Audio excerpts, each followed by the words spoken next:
Hi, this is Becky Gamble. I decided to do a series of interviews with people who are cultural creatives, those individuals who decide to create their own lives to their roles. So I'm welcoming Becky Gamble, and I'll introduce you to her and her experience as we talk. Hi, Becky. Hi, how are you? I'm doing well. I love your background. Well, I wanted to be outside today, but the weather did not cooperate. So Same, yeah. here I am. Same here, same here. Thank you for agreeing to being interviewed here. It's wonderful to see your face in Sure, person. sure. Yep.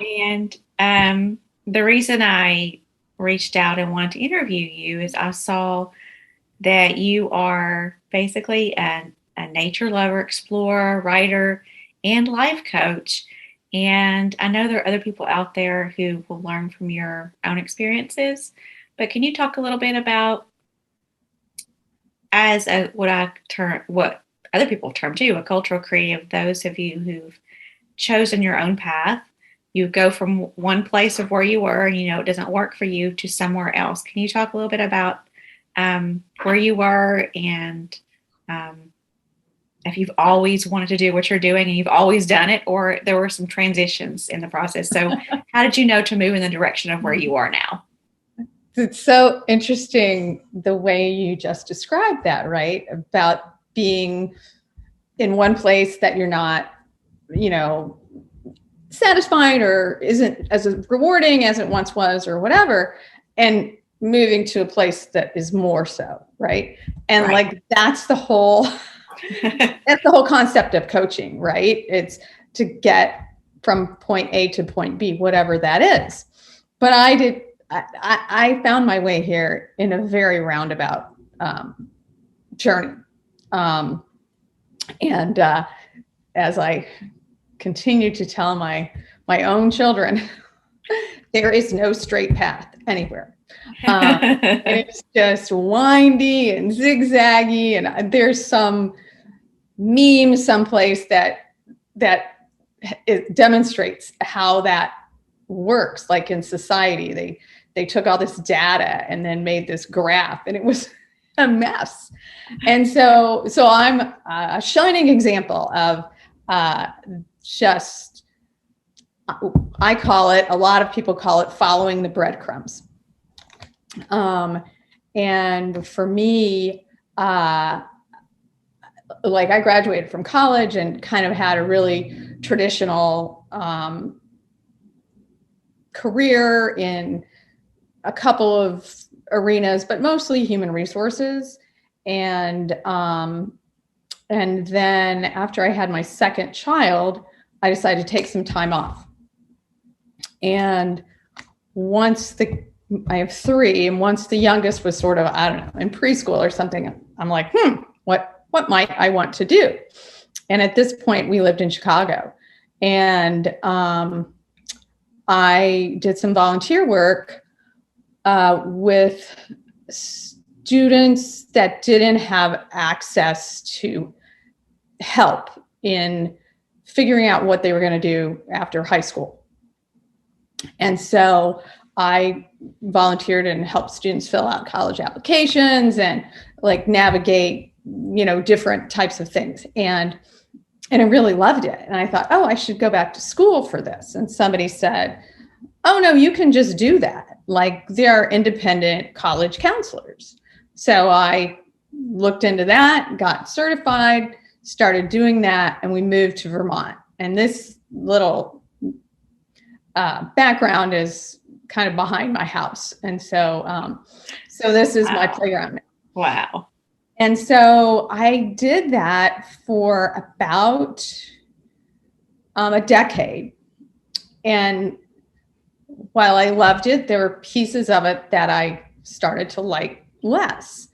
And probably in the middle of that, and I still do a tiny bit of it, but after about a decade, I started, dialing that down a little bit.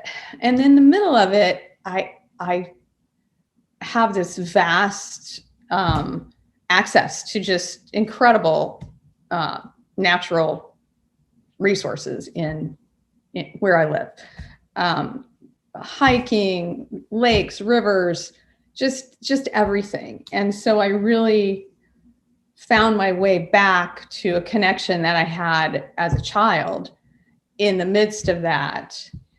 And kind of at some point, one of the things that I did with my students was help them find ways to express themselves in writing, to put their best foot forward in their applications. And I decided, gosh, I'm helping all these other people write. Maybe I should do a little writing myself. And so I started doing that. And it was in that process of sort of finding resources and people to connect with that I took a course through Martha Beck, which that was called Write into Light. And then I sort of became aware of the life coach training. And so, talk about following breadcrumbs. It's just like, oh, this seems interesting. But it was pretty intentional. It was like this. And I looked at this life coach training for a couple of years before I decided, this is something that I want to do for myself. I wasn't sure if I was going to put it out there in the world. I had no sort of concept of how to do that at that point, or if I would.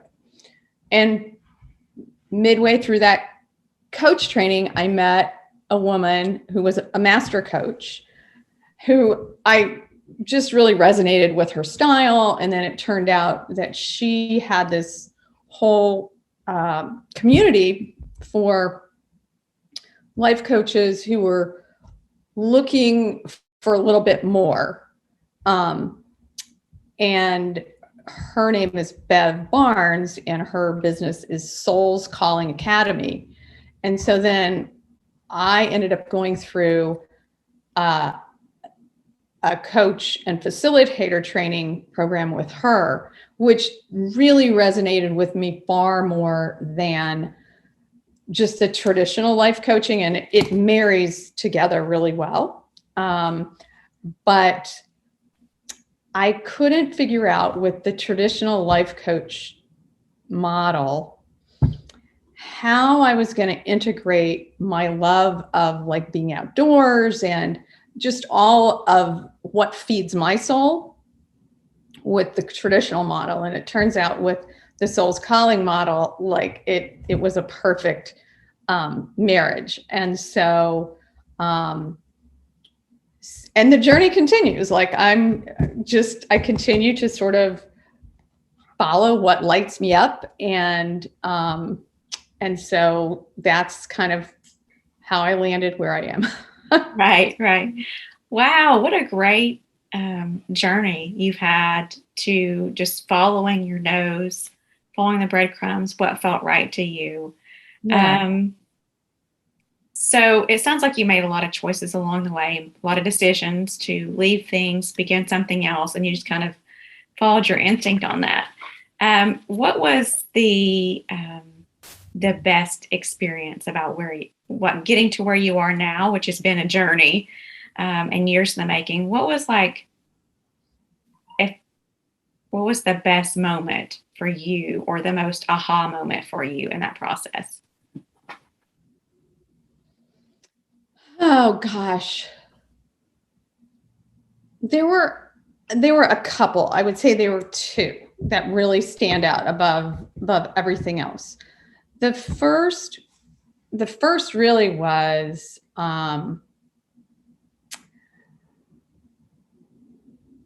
that for a lot of my life, I've been sort of hiding who I really was, contorting myself to fit into wherever I lived, whatever the situations were. And I realized it one day on a hike by myself. It was just like this huge aha moment, like, oh, that's what I've been doing all this time. And maybe that's why X, Y, and Z have gone, a certain way or whatever. So that was a big aha moment for me, recognizing that I've been, not fully expressing who I am in the world. And then the other was just really, I think, when I connected with Bev Barnes' community Mm-hmm. and realizing, oh my gosh, there are other people like me. And it was just like, yay, I found my people. And so it was, those things were really hand in hand. I don't think I would have landed there had I not been willing to sort of say, oh wait, I gotta sort of strip back the layers here that I've been piling on to keep myself safe and whatever. Right. So those two things I really think stand out above all else. Who's your little friend there? He's laying down now. One of the kittens that I'm fostering, which may be foster fails. Oh yeah. Because we have them still after 3 weeks. There's 3 of them. So yeah. My foster failed with a dog last year. I understand. So they have a home. That's all that matters, really. Right, exactly. Well, like you, I'm a nature and animal lover. So I wanted to ask you this question then. You talked about how you realized that you were making yourself do things that didn't fit in and that didn't feel good. How long did it take you from realizing that to actually eliminating things that weren't right for you? Because that's what a lot of people are going through right now. It's like, well, this is really uncomfortable. I have to eliminate these things. So it's a process. Oh, it's a process. I'm not done. I mean, I don't know if I'll ever be done, I think some of it's really easy, right? So like I had the sort of realization. And so right away, I kind of said, oh, I'm not really interested in being on that committee anymore, right? Like that just doesn't feed me anymore.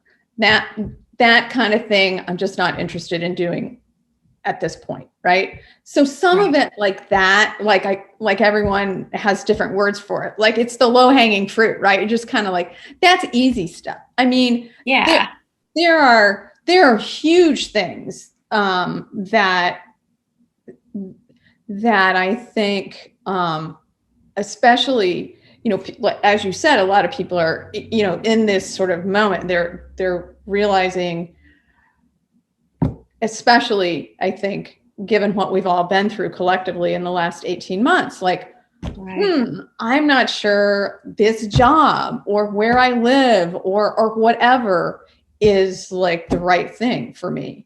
And that's not so easy, right? To just say, okay, I'm going to quit my job, and you have bills to pay and kids to feed and all of that. So it's a process, but it's a process of like, what little one step, right? What one thing could I do today or this week or this month that moves me, just a tiny bit in the direction that I think I might want to go? Because making big, huge changes is scary. And sometimes we have to do that, but it's not always the best answer. Sometimes it's really just assessing the situation and discovering, okay, I think maybe I want to do this. And so just the tiny steps to move in that direction rather than just, chucking it all and then feeling like you're drowning. Right. And that would be going to the last question I have for you, Becky, is what advice would you give others that haven't made any changes or have and just really want to live their lives for themselves, to be a cultural creative? What would be the advice you would give to others? Gosh, I think identifying that gap, right? So saying, this is where I am. This is where I think I might want to be. So that's the first step. Just and what is it that is in between that? Is it quitting a job? Is it moving? Is it, changing your kid's school? Whatever that is, right? Like, so what is in that gap? And then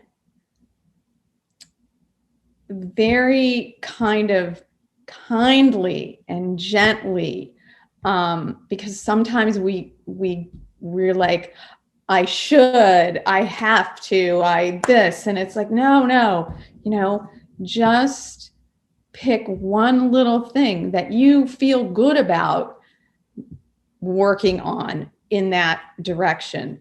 There should be a sense of ease, right? When you think about doing that next little thing, like you should be excited, your body should, be energized, you should light up, rather than feeling like this pressure, this sense of dread. If that's what you feel, then maybe that's not yet the step to take.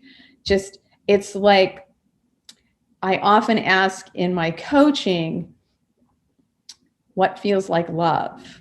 What feels like freedom? That kind of thing. And you want to just be moving in the direction of that, what feels like love, what feels like freedom. And it doesn't have to be a massive change all at once, but it's like, if you get from point A to point B and you look back at all those tiny little steps that you took to get you there, it's like every journey starts with the first step, right? And if you don't take that first step, you're not going to know like what might be possible for you. Right. Oh, such good advice. Such good advice. And really speaking from your own experience and your own coaching practice too. Yeah, very much so. I have lived all of this and continue to live all of this. I think, and I think that's the one last thing I will say is that we all have all the answers inside of us. And it's just finding your own way to tune in to those answers and asking yourself, or, working with someone who can ask you the questions that you deep inside yourself, the answers. Right. So it's, if you can't figure it out yourself, then a coach, a life coach, or a best friend who can coach you is absolutely. There's a huge gamut, and that's the beauty of it. Sometimes we don't always see what the people around us see. So, you ask your friends, what do you see in me? What do you think I'm really great at? What makes me, what do you notice when I walk into a room? That kind of thing, right. So it can be hiring somebody, but it also can just be talking to the people who know you best. Perfect. Thank you so much, Becky. It was such a pleasure talking to you and getting to know you. Thank you. I really appreciate the opportunity, and it's fun to see you. And it's a cool project that you're working on. I think it's awesome.